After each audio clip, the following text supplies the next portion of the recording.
Welcome to Sacrilegious Discourse. I'm husband. And I'm wife. Together, we're reading the Bible for the very first time.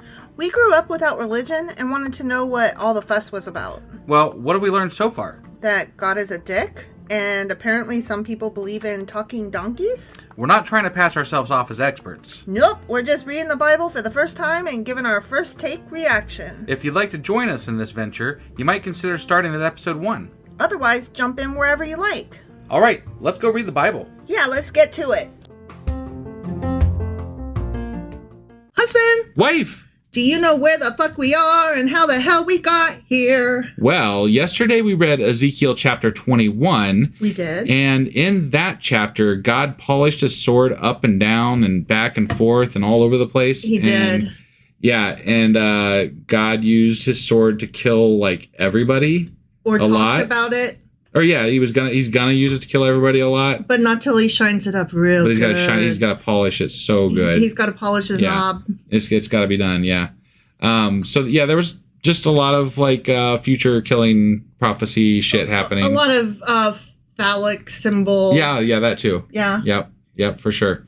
So that was essentially Ezekiel chapter 21. Sure as fuck was. Which means that today we're getting into Ezekiel chapter 22. Before we hop in, I do want to mention real quick that we are still in the midst of our Patreon drive. Ooh. I don't have anybody to shout out today, which means that we really need your help. Mm-hmm. That means that we don't have anybody currently new that is subscribed for this Patreon drive that we're doing. So right now would be a great time to hop off and go over to sacrilegiousdiscourse.com and click on the link at the top of the page where we're tracking our Patreon drive. Mm-hmm. So if you go there and click through, it'll take you to our Patreon page. We're where trying you can to get up to a $400 per month level. Yep. And we have donation levels starting as low as $1 a month. Mm-hmm. So whatever your budget is, we have something available for you. Mm-hmm. And we would really, really appreciate your support. Yes.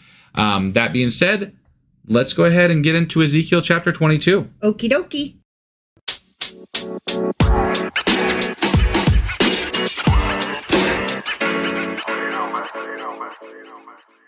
All right, we are jumping into Ezekiel chapter 21. Or as I like to call it, Ezekiel chapter 22. Because it's actually 22.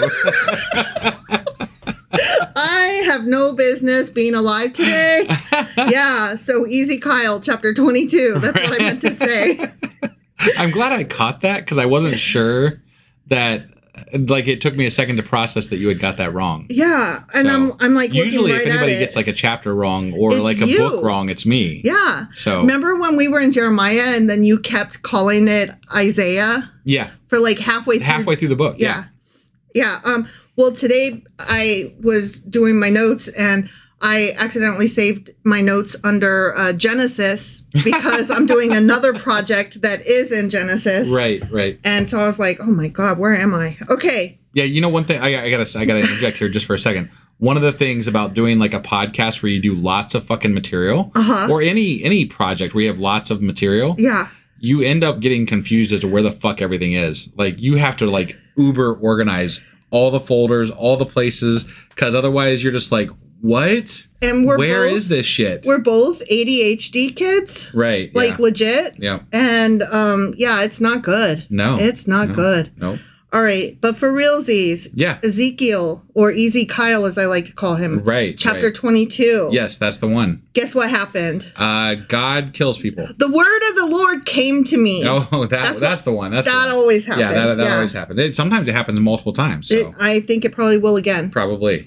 Son of man. You mere worm. You mere human. You fucking worm. You fucking worm. You want to do that again? Sure, go for it. Son of man. You mere human. You fucking worm. Will you judge her? Will you judge this city of bloodshed? Then confront her with all her detestable practices and say, this is what the sovereign Lord says. Your city that brings on herself doom by shedding blood in her midst and defiles herself by making idols, you have become guilty because of the blood you have shed and have become defiled by the idols you have made. You have brought your days to a close and the end of your years has come. Therefore, I'm confused. Is he like saying that they're saying this? Or no, he's saying. I think what he started saying is, will you confront Israel with this information. Oh, so like, okay. you know how there's all the people out there, you know, worshiping the idols and sacrificing kids and all this shit, right? Mm-hmm. And he's been bitching about it the entire Old Testament, basically. But there's all these people out there doing those things, right? Yeah. And he's saying to Ezekiel, I guess, or Ezekiel is saying it to the old fucks that are sitting at his house or whatever. Right, the elder guys. The elders, yeah. He's saying, will you confront them about this? Okay. I think. I'm glad that you clarified that because I get really confused as to who's speaking to whom. I don't think they're always real clear about that in the Bible. I will tell you that their use of quote marks is really confusing. Yeah, no doubt. Therefore, I will make you an object of scorn to the nations and a laughing stock to all the countries. Those who has been saying he's going to do this for ages. Right. Those who are near and those who are far away, so near and far, right, will mock you, you infamous city full of turmoil. All I can think of is it Cookie Monster who's like, near? No. Who is it? It's the opposite guys. The opposite guys? Yeah, they go near, far, opposites. That's what they do. Was that Sesame Street or something? It was Sesame Street, okay. Yes. All right. And I remember it was something our kid used to watch when they were younger. So from when I was a kid. That's how old it is. Okay. All right. Yeah. See how each of the princes of Israel who are in you uses his power to shed blood. When somebody is in me, they use their power to shed blood. When somebody is in me, they do not use their power to shed blood. Oh, yeah. I don't know. Okay. All right. In you, they have treated father and mother with contempt.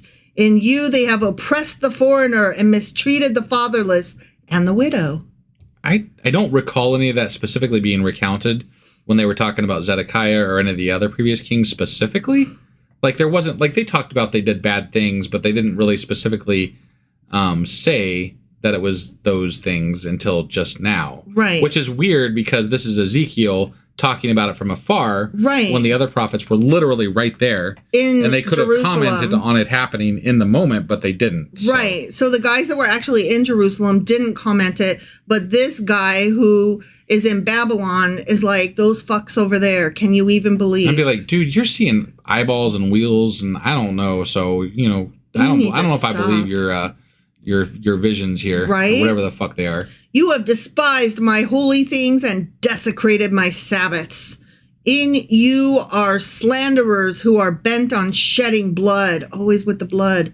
In you are those who eat at the mountain shrines and commit lewd acts. Damn those lewd acts. I mean, that means that they're fucking. You know what happens? What God needs to do when people commit lewd acts?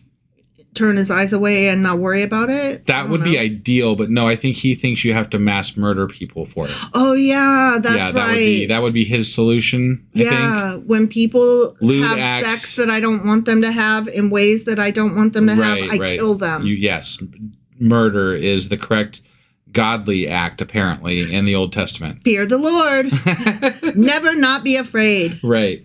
In you are those who dishonor their father's bed. In you are those who violate women during their period when they are ceremonially unclean. Dishonor their father's bed. Does that mean that they're sleeping with their mom? Probably. I mean, that's an interesting, phrase. That's all. Yeah. It's interesting. Although I guess their mothers might not always be their mother. Right. Because a lot of the men had multiple wives. Right. So maybe it was just one of their wives. Yeah, they were fucking their stepmoms. And we've run across that a couple times where that was a big deal, that somebody did that to their father's wife. Concubine or whatever. Yeah. And they don't like that shit. Yeah, well, I mean, nobody wants their kid to fuck their wife. Yeah, but no woman probably wants to be one of 100 women that a guy's fucking. I mean, I'm just saying, like if you look at it from that perspective, that not that anybody in the Bible gives a fuck about that. Right. But, to be fair to the women, right, they probably don't want to be in that situation either. Right. It's true. Like, did they want it? Who knows? Right. Who knows who they wanted to fuck because nobody stopped to ask. Yeah. In you, and I mean, we've already commented on having sex with women during their period being so ick to them that they can't even. Well, and according to God, that justifies murder as well. Which like these things that we're talking about all justify murder under God's eye, apparently. which is just so grotesque. Like, don't worry about me and my period. I will fuck whom I please as long as it's consensual. You don't need to fucking worry about it. Right. Yeah. Like, we're not supposed to, like, one of the 10 commandments, right, is thou shalt not murder or whatever, right? Yeah. But when it comes to God, God can murder whoever the fuck he wants, and in mass quantities at that. What I'm thinking is that he would say, oh, it doesn't count as murder because I don't consider them human if they're sinners. Okay. That's what I'm thinking that people would say to excuse that, because then that gives them permission in their minds to go out and murder, quote unquote, sinners too. Yeah. Well, and as we've talked about with the, the falling back into some Old Testament thinking in Christianity today and the Christian right, the far right, right. It's a dangerous mantra. It's like it's a dangerous way to think about sin, as that it dehumanizes humans. And like second that you dehumanize humans, you can grant yourself the freedom to do whatever the fuck you want to them. Right, which is some of the danger of Christian nationalism. So. Yeah. In you, one man commits a detestable offense with his neighbor's wife. Another shamefully defiles his daughter-in-law. Oh, and another violates his sister, his own father's daughter. Jiminy Christmas. Christ. These people just be fucking messes. Still, I don't feel like any of this, unless it's not consensual. And even if it is not consensual, I don't think death is the answer. But, some of them definitely, whatever. This whole thing's so fucked up, The whole thing is so fucked up because these are just messy people. Right. Yeah. These are messy people. I don't think they need to be murdered, but they definitely needed to be on an old episode of Jerry Springer. We're still messy people, but you know what? We don't send people to the chair for fucking their sister. You stepped on my Jerry Springer joke. I apologize. But you're right. Incest is bad and you shouldn't, but I don't think that murder is the correct response. Right. Like, let's not throw out the baby with the bathwater. Yeah. That's one of my favorite no things. One's trying to, throw Rudy Giuliani in jail. Right. So, and he married his fucking cousin. Right. Ew. Yeah. In you are, and Trump wants to fuck his daughter. Well, it seems that way, yeah. Pretty fucking clear. Right, yeah. I mean, he hasn't, said it point blank, but he's all but. He's hinted. Yeah. He's skirted around it. Oh, definitely. He hasn't said he doesn't. Let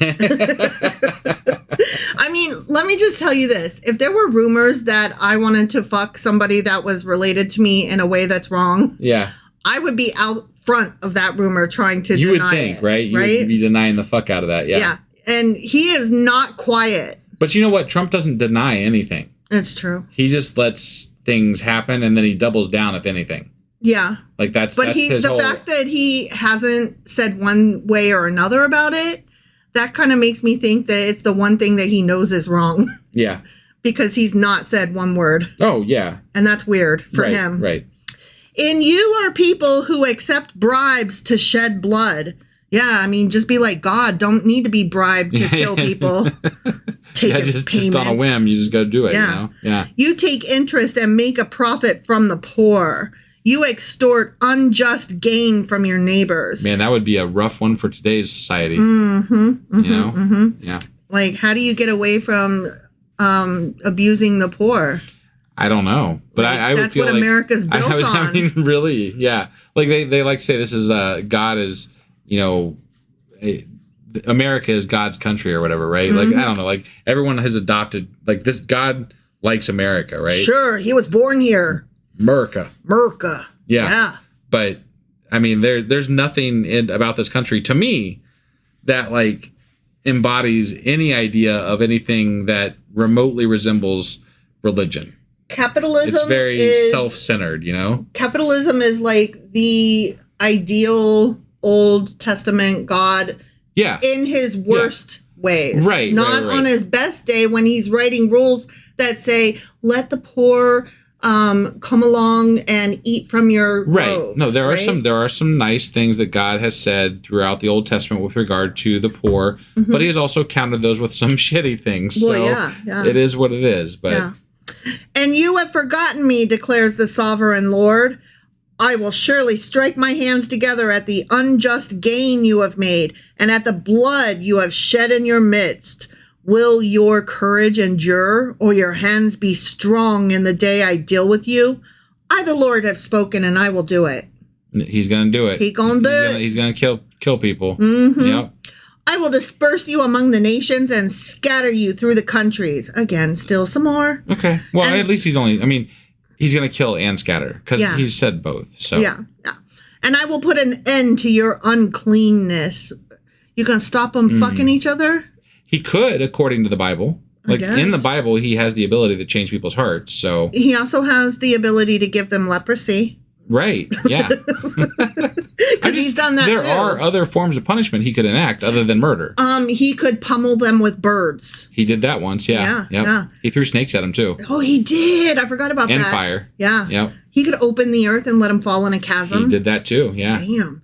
When you have been defiled in the eyes of the nations, you will know that I am the Lord. That's when I'll know. When your neighbors think you are so pathetic that you can't hardly stand it, you'll know that I am God. Yes. And that is the day that you will love me. Yeah. Well, who knows? Whatever. Then the word of the Lord came to me. Again. Still some more. Yep. Son of man. You mere human. You fucking worm. The people of Israel have become dross to me. You know, dross is the dregs. Yeah. Like when you're... I've heard that. He's used that word before. Yeah, so. It's the...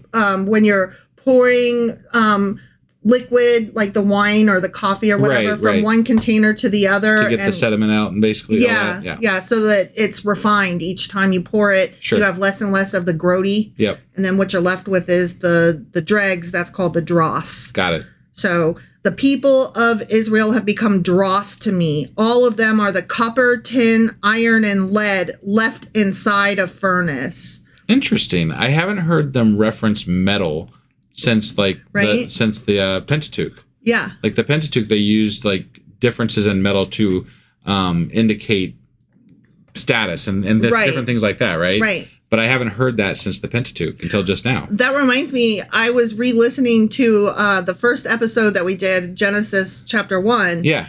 And interestingly, we were discussing the fact that there was gold in the Garden of Eden. Yeah. And how God was like, there's gold, it's awesome. And we were like, why do they fucking care? They're in the Garden of Eden. There's literally two humans. Like, they don't need any one rock more than another. Right. Like, who are they trading with? Because that's the only thing that gold is good for in that particular, like, excitement about gold. Right. Is its value for trade. Yeah. So that right there proves that I don't think that story was everything it was cracked up to be. No. Right. So, yes, metals. They are but the dross of silver. Therefore, this is what the sovereign Lord says. Is it? Because you have all become dross, I will gather you into Jerusalem. Because you have all become dross, I will gather you into Jerusalem. You're all nasty, so I'm going to bring you home and put you where you want to live. Like, what? Well, I'm imagining he's bringing them to Jerusalem to then bring the sword or some such to kill them awful thing to them. Right. Okay. So. As silver, copper, iron, lead, and tin are gathered into a furnace to be melted with a fiery blast, so will I gather you in my anger and my wrath and put you inside the city and melt you. There you go. There it is. There's the murder that we love and adore. There's the happy ending, not in any way whatsoever. Right. Yep. I will gather you and I will blow on you. Yeah, you will. With my fiery wrath, and you will be melted inside her. Wow. I love a good melting. I mean, this is pretty interesting imagery. Mm-hmm. I haven't heard him use like melting and turning it into a furnace before. That's a new one. But I just can't help but still compare this to the Benedict Cumberbatch version of Sherlock when Moriarty says, "I'll burn you." Yeah. Like, that's what I always think of when God does that. Right. When he's getting ready to burn people. Yeah. That dude that plays Moriarty, he is currently in a remake of The Talented Mr. Ripley. Huh. I believe it's on Hulu, and it's called Ripley. Got it. And I kind of want to watch it because I love that actor. I did like the Moriarty character. He's a good actor. I love him. Yeah. I would watch anything with him at this point. For sure. I'll burn you.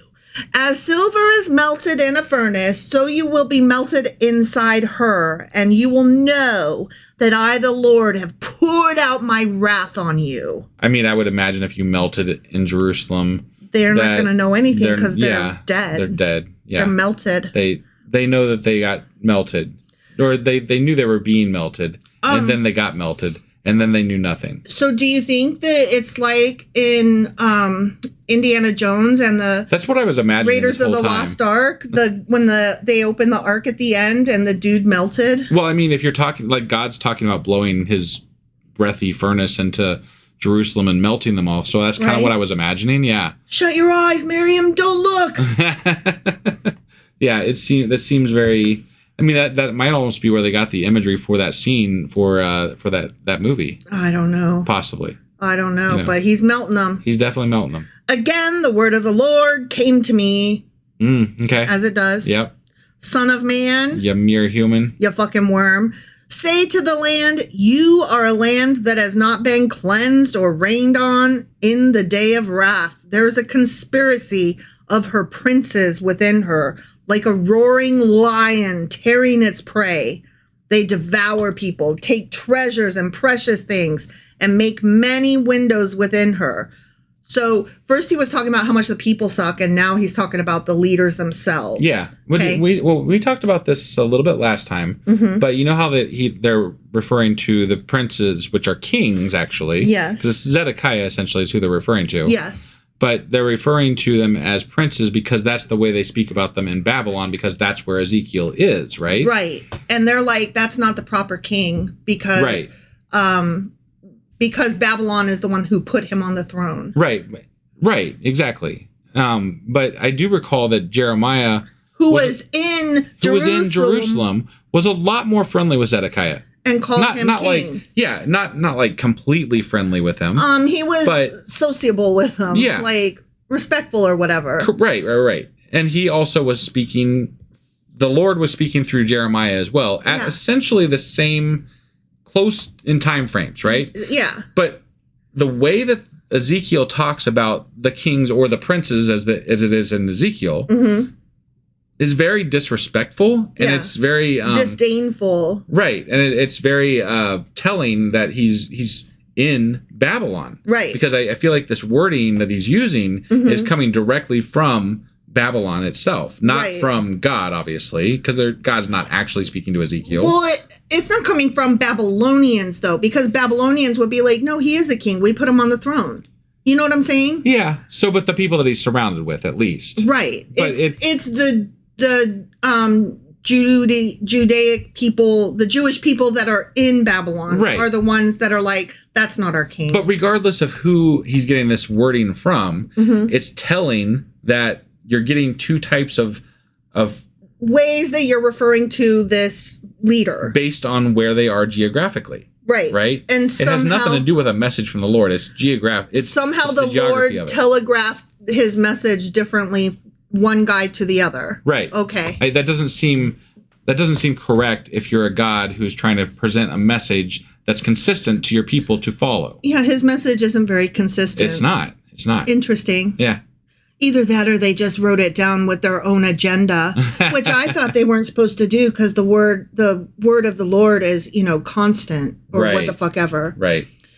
Her priests, so now we were just talking about the royal leadership. Now we're talking about her priests. Yeah. Do violence to my law and profane my holy things. My holy things, whatever they may be. Right.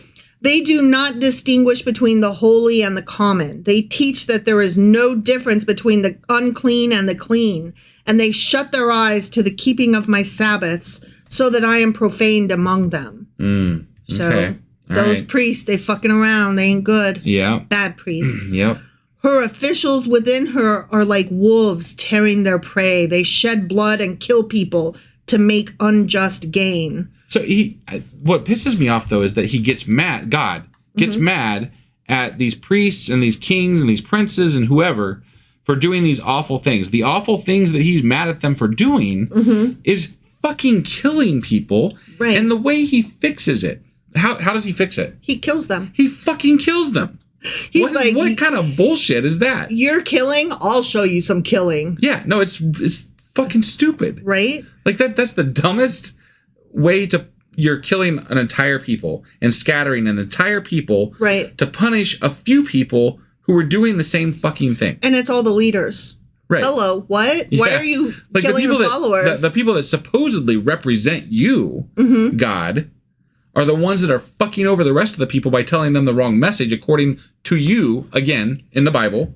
It's kind of like... And your punishment is to kill them all or scatter them all. It's kind of like if you were to relate it to today, and we talk about MAGA, right? Yeah. The MAGA movement. Right. And there's two people within the MAGA movement. There's the people at the top, the leadership, the Republican Party leaders, the church leaders, that kind of thing. Yeah. Who all know better. They all know better, and I hate them. Right. And then there's the people like my parents, our neighbors, the people down the street with the signs in their yard, right? Yeah. Like, I hate them, but it's a different kind of hate because how could they know any better? They're merely following their leaders who have told them. Yeah. And it almost lends you a resigned hatred that has like a certain amount of sympathy mixed in with it. I would call it disappointment. Like, these are people that I respected sometimes in earlier points in my life. As our friends and neighbors and family members. Right. I was going more for the family side aspect of that. Like, there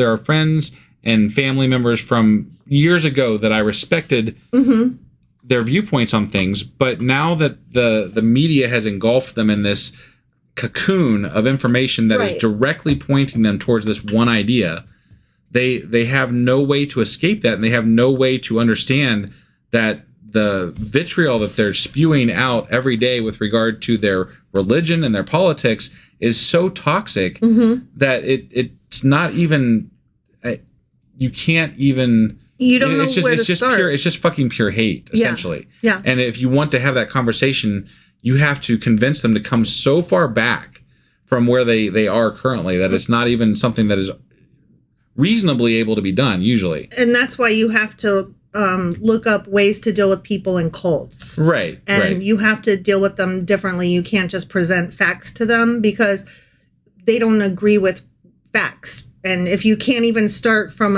the sky is blue fact, then the conversation can't even be had. Right. So there are different ways to deal with people in cults than with just, arguments or discussions that you're having with somebody where you're both starting from the same point. Right. And where you're both wanting the same end, which is to still be friends at the end. Yeah. If the Bible has done anything, I will say that it has given me, and I'm just realizing this as I'm saying this. Yeah. If the Bible has given me anything thus far, it has given me the ability to separate my hatred of MAGA as a whole and separate it into my hatred of the leadership and the people who know better versus the followers. Yeah. I used to lump them into one and just hate them all equally. Right. But in reading this and feeling for the people who are just following their leaders, right. Like I'm realizing, oh my God, I was doing the same thing that God is doing by putting them all in one group and saying, kill them all. Not that I was saying kill all the MAGAs. Right, Jesus Christ, I'm not saying that, but like, that's what God is saying with these people, like, don't discriminate, kill them all. And I'm like, wait, but some of them are just followers. And it like suddenly, as just now, as we're reading this, I had a light bulb go off that was like, oh my God, I'm doing the same thing. Maybe I shouldn't treat people like God. Yeah. Maybe I shouldn't be like God. Maybe I should have a little bit of empathy for the people that are just following and don't know any better. Right. Like, I would say you could base a pretty good moral code around not doing things like God. Yeah. I'm just saying, like, if you wanted to create a good, in my opinion, a good moral code, you would remove a lot of the things that God does to his followers. I find it really interesting that I took the wrong lesson from this, but that it somehow granted me the empathy that I was lacking. Yeah. The Bible gave me empathy, but not the way it intended to. Right. Wow, I'm so sorry. I'm kind of like, whoa, weird. Okay, let me just read on now. Sure. Her prophets, okay, so we're still talking about leadership. Yeah. Her prophets whitewash these deeds for them by false visions and lying divinations. So wait, say that one more time. Her prophets whitewash these deeds for them by false visions and lying divinations. Okay, so he said God is saying that these prophets are giving false prophecies, essentially. Yeah, they're lying, and they're allowing the people to do the things that they are doing without guilt because they're telling them that it's okay. Right. Exactly. But and the question I have had all along with regard to the prophets is there are tons of prophets, according to every prophet book that we've read thus far. Tons of prophets. Right. Yeah. How the fuck is anybody supposed to tell who is God's messenger? And why wouldn't God come out and just speak to the people instead of speaking through this one fuck who either wanders around naked in the goddamn desert or sees eyeballs on wheels and, wings and whatever and the honestly, fuck he saw, and it's just craziness. Why doesn't he come to all the prophets? If he doesn't want to talk to the people themselves, okay, whatever, you have a God complex, I get it, right? You couldn't possibly lower yourself to speak to the commoners, right? But it would show an act of God to make all these prophets agree, right? Like, hey, I'm going to speak through all you fucks, even if you don't currently speak for me, I'm going to make you speak for me. Yeah. That would be an amazing act of God, right? That would be a really cool act of God. Yeah. Yeah, get them all on the same sheet of music. Yeah. And make their stories match even. Right. Yeah. Like, is he a king or is he a prince, for fuck's sake? That might make sense. Yeah, if you have to go through a messenger or messengers, that would be something worthwhile, right? But this one person thing is just some bullshit. Because I don't trust one person any more than I trust another person. Right. Fuck you. You're not a prophet. You lie. Moreover, if you've got multiple people telling you the other thing, you're probably going to believe the larger portion as opposed to that one crazy fuck over there. Like, oh yeah, that's crazy Ezekiel over there. Crazy Zeke. You know how Easy K is always talking about his goddamn four-faced guy sitting on the throne showing his dick off. Right. Yeah. They say, so this is the prophets say, this is what the sovereign Lord says when the Lord has not spoken. Oh, they're making shit up. Those liars. It's funny to me because they being this book, the Bible in general, is also making shit up. Right. So. Like, douchebag says what? Right. The people of the land practice extortion and commit robbery. They oppress the poor and needy and mistreat the foreigner, denying them justice. I looked for someone among them who would build up the wall and stand before me in the gap on behalf of the land, so I would not have to destroy it, but I found no one. You are fucking God. And you're talking, you're saying this to Ezekiel? Like you also said similar things to Jeremiah. Like you've got multiple. No one? Right. There was Baruch that was helping Jeremiah. Like who there was that Ethiopian who may or may not have been Baruch. Right. What do you mean you found no one? No one. What the fuck does that mean? Not a one. Like, except for the ones that I found no one. That's not what it says, though. Right. It just says, period, the end, I found no one. Yeah. Like, then you're a liar. I call bullshit on that. Yeah. Yeah. So I will pour out my wrath on them and consume them with my fiery anger, bringing down on their own heads all they have done, declares the sovereign Lord. The end. Okay. All right. Well, crazy. So again, more death, more suffering. God's gonna kill people, and every chapter, I'm gonna get you. Yeah, I mean, Ezekiel has been one of the more wrathful books thus far. This is very that fire and hell-bent on destroying people. He's gonna get you, but he's gonna get you hard. Right. He's gonna kill you so much. Right. So I gotta say something real quick. So this is kind of off subject, but as we do, yeah. So earlier today I was getting ready to get our podcast going tonight, and I went into Discord and I was like chatting with somebody. I was like, hey, we're getting ready to do our podcast. We're gonna be streaming on 4 services tonight. Like, we're probably gonna blow the internet up or something. Sorry, Anyway, and then one of our fans, Fern. I've used their name before, so I can use it again.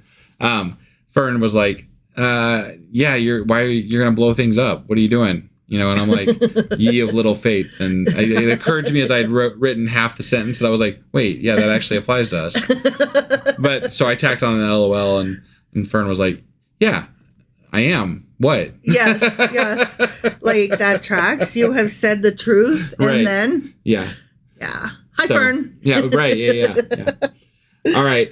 So that, before we get out of this, I do want to say that this was a live episode that we did on all the things. YouTube, Twitch, Twitter, and Facebook. Right. Yeah. So all the things. Yes. And we do this every Monday and Wednesday at 10:30 p.m. Eastern. Mm-hmm. And you're more than welcome to hop on any of those platforms and join us there. Mm-hmm. And then on Tuesdays, which is tomorrow's episode, and we do a live on Discord. Yes. So if you catch this episode in the morning tomorrow. That's at 10 p.m. That's at 10 p.m. Yes. Yeah. But that one is actually, in my opinion, the most fun because we actually converse over there and we talk. We stick around after we have and like hang out. A bit of an after party, and it's so much fun. Mm-hmm.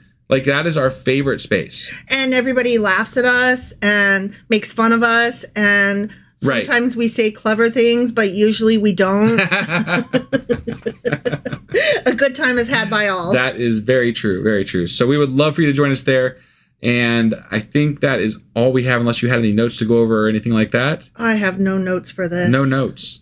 Yeah, just a lot of death. It be what it be. A lot of death. Yeah. All right. Well, that was Ezekiel chapter 22. Sure as fuck was. Which means that tomorrow we will be back with Ezekiel chapter 23. All right. We'll see you then. Bye.